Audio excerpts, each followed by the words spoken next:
episode 39 of the Help Me Understand podcast. It's been a few weeks. We're a little out of practice. I don't know if you noticed or not, but we were wearing the same clothes for the last 4 episodes. we recorded all of those Why We Are Baptist and Why We Are Not, those other denominations, all in one day. So we've had a little break from recording, and we're back at it today. Episode 39, we want to talk about sin and shame. What did the preacher preach on this week?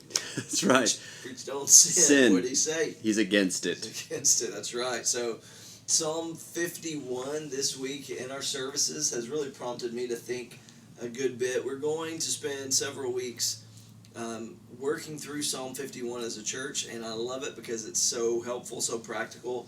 It's the account of David's thoughts and prayer really after he is found out in his sin with Bathsheba. Which is pretty intimate. It's his deepest, darkest secret exposed, and what he has to say about it to God in the wake of it. So, just give us the story of how all this goes down quickly, Brett. So Psalm 51 is the result of David being confronted by the prophet Nathan, who confronts David about his multiple sins. So not just his sordid affair with Bathsheba, but also, so David begins by, as you outlined a little bit on this past Sunday, his country's military is at war. David is at home. And so first of all, he's not where he's supposed to be. What happens then is that he's out for a walk. He's wandering around the terrace or his roof. He looks over, he sees a young woman, much younger than he, not his wife, not even in the service of David. Actually, she's a married woman, and he feels a lustful thought and then acts on that lustful thought, has an affair with Bathsheba. The result of that affair is a pregnancy and the delivery of a child. He attempts to cover up the pregnancy by arranging for Bathsheba's husband, because she is married, to return home from the war, trying to cover up, maybe confuse the parent or the father of who the child will be. Uriah is Bathsheba's husband. He does not, because he's an honorable man, even return to his wife. So David then makes a plan and executes the plan for the execution of Uriah, and so now having a child out of wedlock with another woman, and then having her husband basically murdered, he is confronted by the prophet Nathan, given this illustration of a rich person who has a sheep, who steals the prized, he has many sheep, he steals the prized sheep of a poorer man. David is so, he's so dissonant in he has no self-awareness, and so he becomes so outraged at this illustration that he wants to have the man who committed this crime brought to him so that he can confront him, and Nathan famously points his finger at David and says, "You are the man." And then now we hear in Psalm 51 this public recording of David's confrontation, not just with the prophet Nathan, but David's confrontation with his own sin. Yeah. So the details we'll probably tell 100 times over the next several weeks at church, and part of me is feeling a little bit of kind of, do you really have to do that? Like, does it have to be said over and over again? You don't, like we've had enough distaste with like shock jock kind of preaching, Yeah. Having to work through all those details and think about how it spiraled to this point, though, at least is on some level helpful. Yeah. I think. Yeah. In one sense, it's also though like, it's so bad, it feels fairy tale. Right. It feels like, well, this is probably just something that somebody dreamed up. No, this was like his actual life. Yeah. And this is not just the life of any ordinary man. This is the life of our hero David, who was pointed to just a few chapters back as the example of everything that a good husband, a good leader, a godly man is. Of course, the Lord refers to him as a man after his own heart. And here's a guy in the darkest of valleys after being exposed, what you said about his lack of self-awareness is even a super important detail, I think. I mean, Nathan is unfolding this story of basically a rich man slaughtering the pet of a poor family in order to feed his guests because he can't kill one of his own sheep. And it's like, it's not even registering. It's like, David, I mean, that's always the like sticking point for me. Is it just fake for, I mean, my understanding really until recently was always like David was so guilty that upon hearing this really like close to home story, he's like, well, I need to fake a response so that it looks like I'm shocked. I can't believe someone would do that, because that should be your response to that.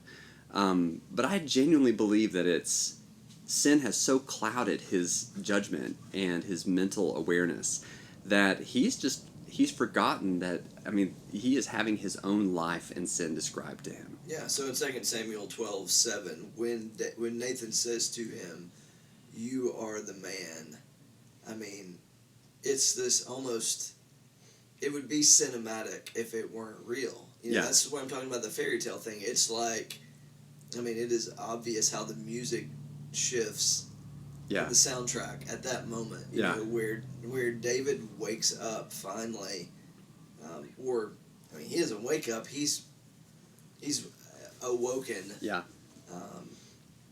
And so he, you know, Nathan gives him more detail of, you know, how could you have possibly done it? And then in verse 13, David responded to Nathan, "I have sinned against the Lord," which, you know, is the right response, clearly. Mm-hmm. It's what takes him then to Psalm 51.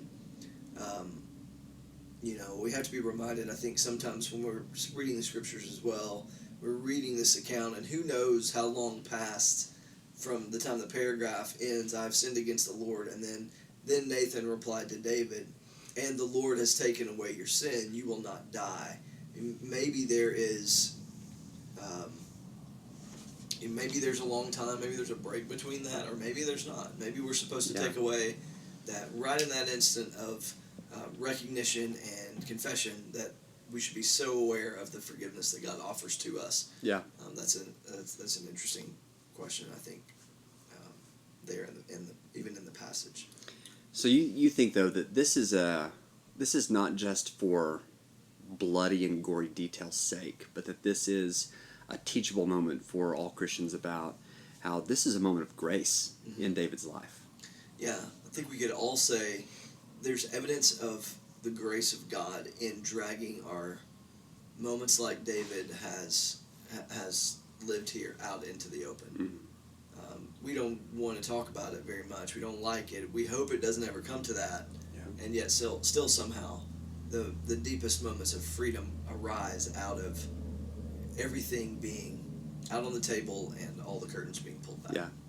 So up until this point, so however long that, you know, that's a question I have, is how long between the affair, the cover-up, the execution, and then this confrontation by Nathan, how long is that? Yeah. I mean, is it days? Is it weeks? How long is David living? Because you have to imagine that there's at least some length of time where David is just out of fellowship. I mean, he's not to say that that God has put distance between he and David, but he's just not able to. I don't think that if you're living and trying to, you know, cover up a lie, and it's one lie covers up another lie and forces you to tell another lie, I feel like there's some time there where David is he's completely unengaged with everyone, because he can't be. I mean, it's just living in that. Right, and it probably has to start even before you get to the moment, because it's unlikely that you just, you know, you had an incredible close walk with the Lord the day before, went to bed that night, woke up, and called a young woman to come up and sleep with you at the house. I mean, he's been out of fellowship with God for a long time. Yeah. So God intervenes. You know, it's that David finds himself unable, to borrow from recovery language, he cannot manage his own life anymore. And then all of a sudden he comes face to face or was made to come face to face. I feel like that's such an important detail. Like, don't give him the credit of confessing sin. Like, he is confronted. He's caught. And so then, okay, everything's out. And then what happened? I mean, it makes me wrestle with the question of shame. Christians have a complicated relationship with the topic of shame. I mean, there's YouTube teaching to no end on the subject of shame, and so much therapeutic language in our day, and so much of it very helpful. The thinking in terms of it's often said shame is a terrible motivator, right? Like, you don't want to live in the reality of shame every day. But isn't there a sense in which shame can be a good thing, even a tool that God uses? Would you use the word shame to describe where David is in this moment? Yeah, absolutely. I mean, he's unashamed of what he's done. Yeah, and it's even if, I mean, let's be kind, let's be charitable, and call shame. Can we call shame sin? You know what I mean? Yeah, I mean, I would call shame. I mean, shame can have so many definitions. That's why it's kind of loaded. Yeah. I mean, we were talking even before we started going about, we're not trying to do a full treatise of the question of shame and Brene Brown's YouTube teaching and all that stuff. We're not digging into all that, but we are. So shame can come as a result of something done to you. Yeah. In an abuse kind of situation. We're not talking about that. We're not talking at about all. The emotion that results from being exposed. It's a perfect hammer in God's hand to to use to smooth out some places that are only going to come. Picture that like blacksmith with a hammer and an anvil, and it's like, even though this is a painful and horrible thing to go through, God has a purpose in that, and it requires you to feel the weight of your sin, and that feeling is shame. Yeah. You feel that overwhelming sense of dread and guilt. Yeah. Yeah. And we would say that sense of dread and guilt can be the catalyst. That's our hope for these weeks together in our church. It can be the catalyst for finally for the first time, real faith to take root. Yeah. I mean, I have the deepest sense of trust, maybe, with people in my life who have had that experience. Mm-hmm. Yeah. Because I know that they got nothing else. Yeah. What else are you going to do when the guy has told the story in front of everybody he knows that the doctor told him, unless you quit drinking, you're going to die. Yeah. Right? Like, I can tell him anything. Yeah. Because I know that he not just has been there himself, but he recognizes the shame of that moment and has come through it to the other side and demonstrates, a real faith that a lot of us just never materializes in our lives. Yeah. So it's much more than just a cautionary tale. Yeah. Like, make sure you don't do this. But this is an illustration of, okay, so if this exists, and it does, this is every one of us have and are dealing with this on some level. So then what do you do with it? I think it's such a applicable, response-heavy passage and story. Yeah, it really is. And we ought to make the connection to the gospel as well. So Jesus, the Bible teaches in so many ways. We shouldn't just move right past this word. I mean, he teaches that he bears our shame. Mm-hmm. We sing about that. We're not talking about just the punishment for sin in hell. He also carries away our shame. So much of the detail surrounding the crucifixion, I think, is dragging that in front of us over and over again. Yeah. He's mocked. Yeah. The people he loves the most question whether he's really who he says he is. Yeah. He hangs naked on the cross. Yeah. The implications are beyond just eternal. They are he is dealing with our shame. Yeah. And I think that's being able to see all of the aspects of sin that Christ dealt with, even just physically on the cross. Even those are they're prophetic in nature in the way that, like, okay, you have all of these Old Testament stories, and in the same way, okay, so you don't just identify with the fact that David was laid bare in his sin, almost in the sense of now David is one who is naked in his sin, and so it's not just well, I don't want to be like David. It's Jesus Christ was mocked, and he was laid bare, and he was naked and had to deal with all of the sin. And so it's for David's sin with Bathsheba that Christ was crucified, even in the way that he was crucified. Yeah. Yeah.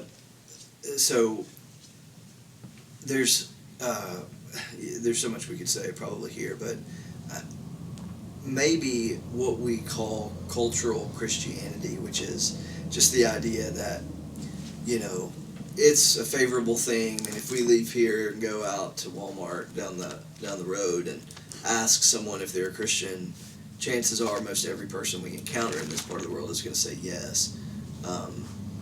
That idea describing cultural Christianity, yet it really not making a major impact on our lives. Yeah. That there's so much of this. Probably, we kind of call it the difference between authentic Christianity and cultural Christianity.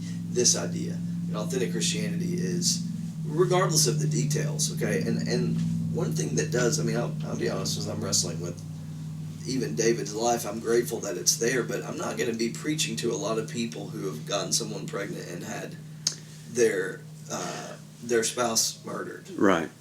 Hopefully none. Yeah, I don't think they're out there on the other side of the wall here. When we talk about that, it can seem so over the top. Yeah. And it's like, well, I'm fine because I didn't do that, and the point has to be surely that God sees all sin in this light. Yeah.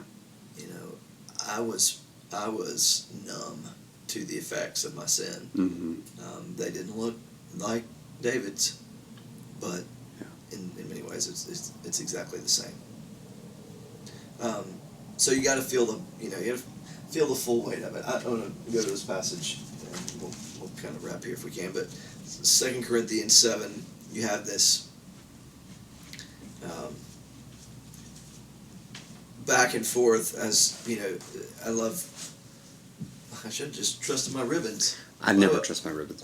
I put them there for a reason, and then I forgot they were there.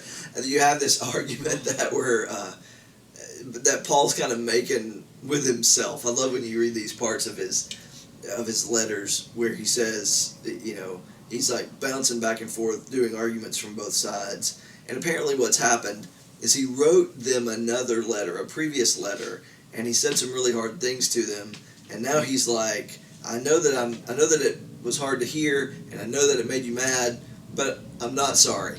It's like not even sorry, not sorry. It's just I'm not sorry. So he says, verse 8, for even if I grieved you with my letter, so apparently he called out some sin in them, and it grieves them, I don't regret it.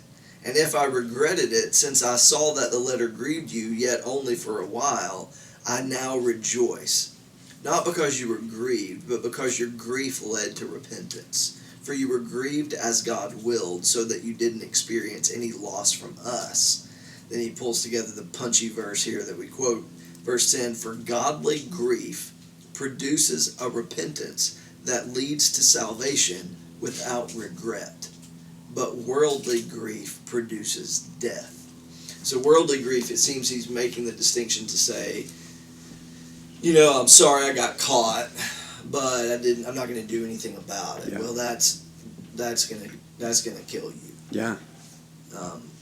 Godly grief is to be laid open, laid bare, and that kind of grief produces repentance. Yeah. I love that. And even so, he's referencing 1 Corinthians. There, yeah, right? Maybe there's 3 letters, and I don't know, you go back, there's 3 letters, we only have 2 of them in our Bible. Yeah. I know that. If he is, and 1 Corinthians is, 1 Corinthians is a hard read. Yeah, he's talking about all the subjects we absolutely. What I can't get out of my mind is that the way Paul begins 1 Corinthians is by saying, grace and peace to you. And then he launches into this, here is what I have got to address that's going on in your lives and in the church. And somehow he's able to say that all under this banner of grace and peace to you. And so he's establishing the fact that you are living under this banner of grace. There is peace between you and God, and that doesn't mean that you can just do whatever you want. Yeah. That it's a gracious and peace-giving act to call sin sin. Yeah. And so that's a kindness of the Lord, that he allows people in our lives to go, this is killing you. This is ruining your life, and you have got to stop. Yeah. That's an act of grace, and that's bringing about peace in someone's life. Mm-hmm. Absolutely. So right, so good. So we're going to spend time in Psalm 51 digging into that this Sunday, and then we're going to look at some of the implications of having been, called out, and then what that means, how we live as a result, and the connection between the two over the few weeks that are ahead. So we're going to try to dig some into as well. We might do some of this on the podcast, I'm not sure, but we're going to dig some into some of the hard questions that arise. We've been talking some about, what about Bathsheba? Here's David, who we make an example out of as someone who got it right with repentance, and she is. Exactly. How does Bathsheba react when he goes, against you only, God, have I sinned? Yeah, and she's like, I've got a baby. Hello. Right, my husband's dead. Yeah. Right. Yeah. It's an interesting thought, and one that I think is pretty relevant to the day we're living in right now, where we're wrestling with a lot of questions related to abuse and gender issues, race issues, even some of that I think is in play. So it should be a fun few weeks. I can't wait. The hard-hitting questions. Psalm 51, baby. Yeah, it's good. So thanks for watching, listening, subscribe, rate, review. See ya next week.